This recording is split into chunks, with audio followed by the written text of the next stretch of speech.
नागौर जिला की खरनाल गांव की इस पावन पवित्र धरा पर सत्यवादी वीर तेजाजी की जन्मस्थली पर मेरे समक्ष उपस्थित इस समारोह में आए सम्मानित पिता तुल्य बुजुर्गों, माताओं और बहनों, हम उम्र नौजवान दोस्तों, कृषि प्रधान भारतवर्ष के उज्जवल भविष्य अजीज प्यारे बच्चों, पत्रकार एवं छायाकार बंधुओं, सर्वप्रथम तो मैं आप सब लोगों के साथ मिलकर के दो जय घोष के नारे आपसे लगवाना चाहूंगा। सत्यवादी वीर तेजाजी महाराज की, सत्यवादी वीर तेजाजी महाराज की। मंचासीन इस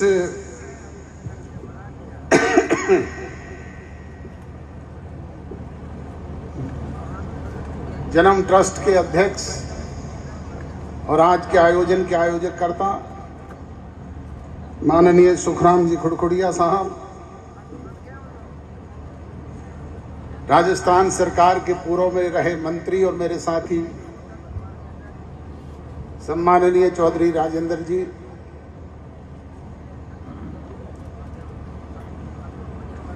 पूर्व में रहे सांसद सम्माननीय जाखड़ साहब, पूर्व में रहे विधायक श्री नारायण राम जी बेड़ा साहब, भाई रामचंद्र जी जारोड़ा मेरे यूनिवर्सिटी के सहपाठी,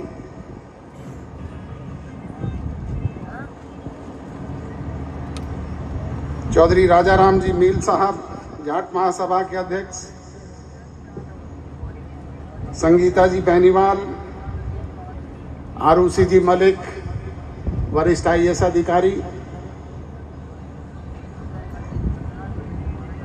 हनुमान राम जी चौधरी, भंवरलाल जी नीमबड़ साहब, हमारे इंसो के राष्ट्रीय अध्यक्ष प्रदीप देसवाल जी, लंबे समय से आपके बीच में काम कर रहे भाई बिट्टू नैन जी, हमारे जींद जिला के अध्यक्ष युवा के, जींद जिला की हमारी JJP के अध्यक्ष कृष्ण राठी जी, मुरलीधर जी गोदाना साहब, सिद्धकरण जी, नारायण राम जी, सोहनलाल जी खिलेरी साहब, सवाई सिंह जी रिटायर्ड IPS अधिकारी, माननीय राजेश जाखड़ जी, जयवीर गोदारा जी,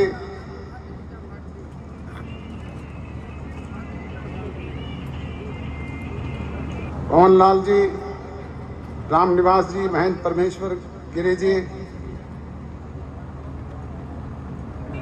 अर्जुन राम जी, तेजपाल जी मिर्दा साहब, ओम प्रकाश जी, सैन प्रधान नागौर, भूराराम जी प्रधान पूर्व नागौर, राजेंद्र जी फिडोदा,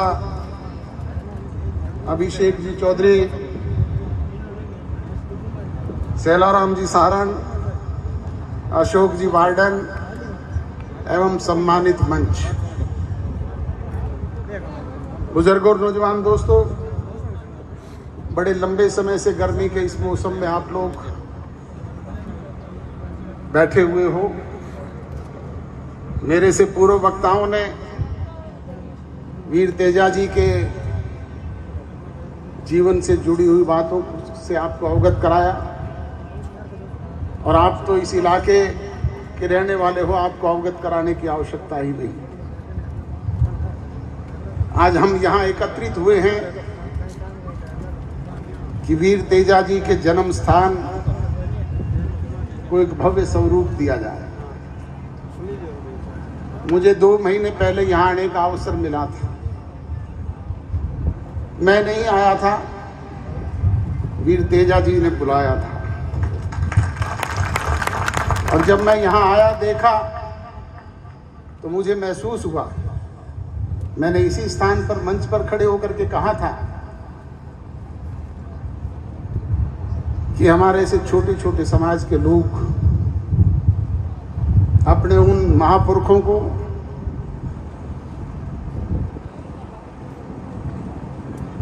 भव्य स्वरूप दे करके उन स्थान को पूजने का काम करते हैं। हमारा समाज तो उनसे कहीं बहुत बड़ा है। हम सबको भी मिलकर के इस बात का प्रयास करना चाहिए। और आज मुझे कहते हुए अपार प्रसन्नता और खुशी हो रही है कि जो बात 2 महीने पहले मैं कह करके गया, यहाँ के ट्रस्ट के साथियों ने उसे महसूस किया, उन्होंने राय की और मेरे पास सिरसा गए और उन्होंने कहा कि आप ही आकर के इस पुनित कार्य को करें। बुजुर्ग और नौजवान दोस्तों, कोई राजनीतिक मंशा और सोच से नहीं, राजनीति की शुरुआत तो मैंने इसी राजस्थान की पावन धरा से की थी। यहाँ से 1 बार नहीं 2 बार मैं विधायक बना और चाहता तो निरंतर राजस्थान के लोग मुझे सेवा का अवसर देने का काम करते हैं, परंतु हरियाणा के लोगों को भी आवश्यकता थी। मैंने वहाँ पर जाकर के राजनीति शुरू की और वहाँ के लोगों ने भी मुझे पूरा मान सम्मान देने का काम किया, चाहे वो सांसद के रूप में चाहे विधायक के रूप में, उन्होंने हमेशा चुनने का काम किया। तो इस सोच से कहीं मैं पुणे राजस्थान के इस पावन धरा पे नहीं, मैं तो वीर तेजा जी के इस जन्मस्थली को भव्य स्वरूप मिले, ये ऐसा पर्यटन स्थल बने कि पूरे विश्व के लोग यहाँ पर आए और यहाँ आकर के देखें कि जाट समाज के उस महान योद्धा ने, जिसने अपने समाज के लिए नहीं दूसरों के लिए अपना जीवन न्यौछावर करने का काम किया था, आज सर्व समाज के लोग उन्हें उनके स्थान पर जाकर के नतमस्तक हों, नमन करें। इस सोच के साथ यहाँ पे एक भव्य स्वरूप देने का एक प्रोग्राम सब साथियों के साथ मिलकर के बनाया है और इस काम को कोई अकेला अजय सिंह चौटाला नहीं कर सकता। मैं तो इसमें योगदान दे सकता हूँ। उस दिन भी यहाँ खुले मन से कह करके गया था कि ये ब्लैंक चेक है, जितना आप भर लो इतना मैं देने का काम करूँ। पर पीछे से जब मैंने कुछ सुना कि कुछ लोगों ने, सुखदेव जी ने मुझे बताया कि कंडीशन लगाई कि पहले 15 करोड़ डिपॉजिट कराओ, 50 करोड़ डिपॉजिट कराओ। बुजुर्गों और नौजवान दोस्तों, आजकल आप रोजाना अखबारों में पढ़ते हो ना, ईडी, वो अगले दिन ही पीछे लग जाती है। मेरी तो ये हैसियत नहीं है कि मैं 15 करोड़ और 50 करोड़ रुपए डिपॉजिट कराऊंगा, पर इतनी हैसियत जरूर रखता हूं कि जो आज नींव में रख करके आया हूं, उस जगह पर भव्य मंदिर का निर्माण होगा, भव्य इमारत यहां पर बनेगी और एक दिन भी करंडी नहीं रुकेगी, काम नहीं रुकेगा। हर महीने मैं स्वयं यहाँ पे आऊंगा काम का निरीक्षण करने के लिए और जो भी कोई कमी होगी उसकी पूर्ति करने के लिए। बाकी तो सबका काम है।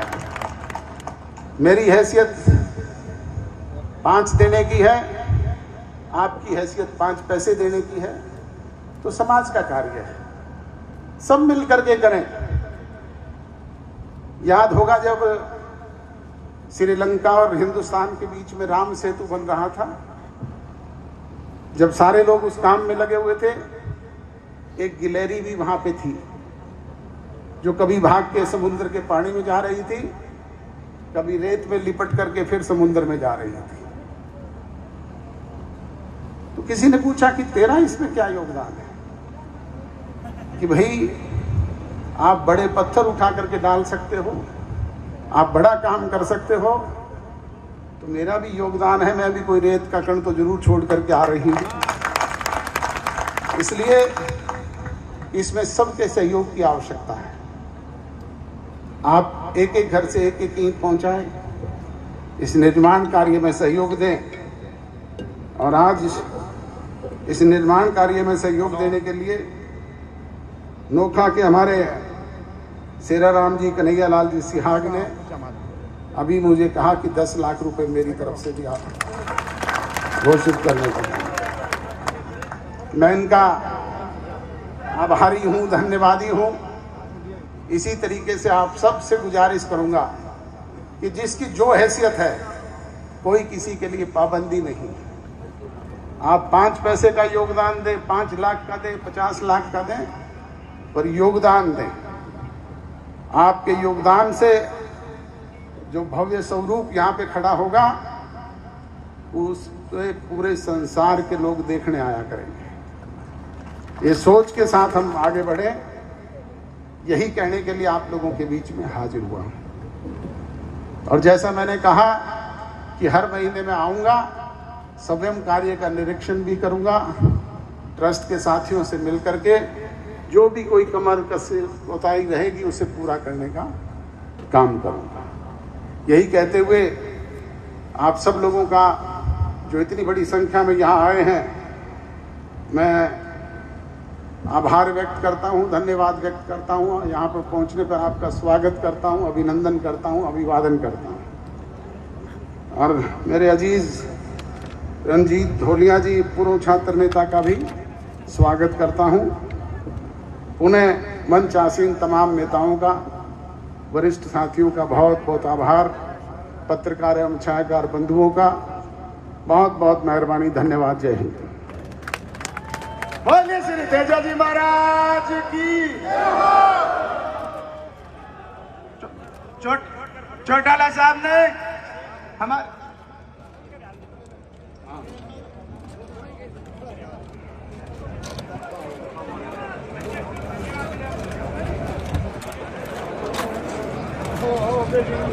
Thank you sir.